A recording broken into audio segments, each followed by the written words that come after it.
Imagine waking up and realizing that the life you spent 10 years building doesn't actually belong to you. Not the car, not the title, and definitely not the person staring back in the mirror. Most people are terrified of losing everything.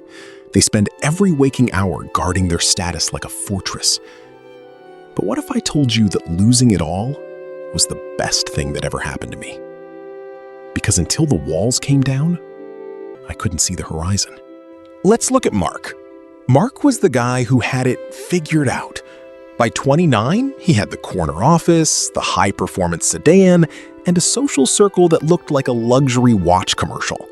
He measured his worth in metrics: LinkedIn endorsements, bank balances, and the number of people who said yes to him.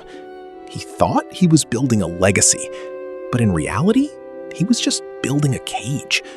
He was so busy maintaining the image of success that he forgot to actually be successful at being a human.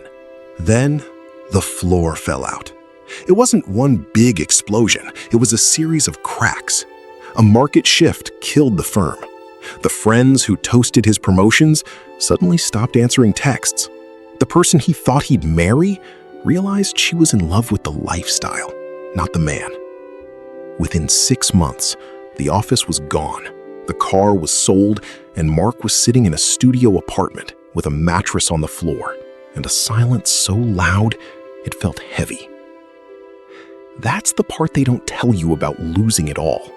It's not the lack of money that hurts, it's the identity crisis. When you take away the job and the status, who is left? Mark realized he didn't know the answer. He had become a ghost in his own life. One Tuesday, while staring at a generic brand box of cereal, Mark had a realization that changed everything. He realized he was grieving for things he didn't even like. He hated the 80-hour weeks. He hated the fake networking events. He was mourning a cage just because the bars were gold-plated. He finally asked himself, if I have nothing left to prove to anyone, what do I actually want to do today? For the first time in a decade, he wasn't performing. He started small. He began writing again, something he'd abandoned for business logic. He started walking in the park without checking his phone. He realized that peace isn't something you buy. It's what's left over when you stop chasing the wrong things. Mark eventually rebuilt, but the second time, he built differently. He didn't build for the wow factor. He built for the why.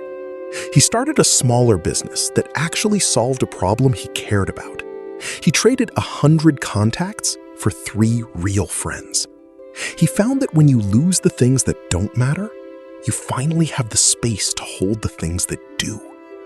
He learned the one thing most people spend a lifetime avoiding. Your value isn't a total of what you own. It's the quality of who you are when you have nothing. We spend so much energy trying to keep our everything from falling apart, but sometimes the collapse is a gift. It's the universe's way of clearing the clutter so you can see the foundation. If you feel like you're losing your grip on what you thought was important, ask yourself, are you losing your life or are you just losing your mask? If this resonated with you, do me a favor. Drop a comment below with one thing you're holding on to right now that you know deep down isn't actually serving you. Let's talk about it. And if you're in the middle of your own collapse right now, hang on. The view from the bottom is the only one that shows you where the climb actually begins.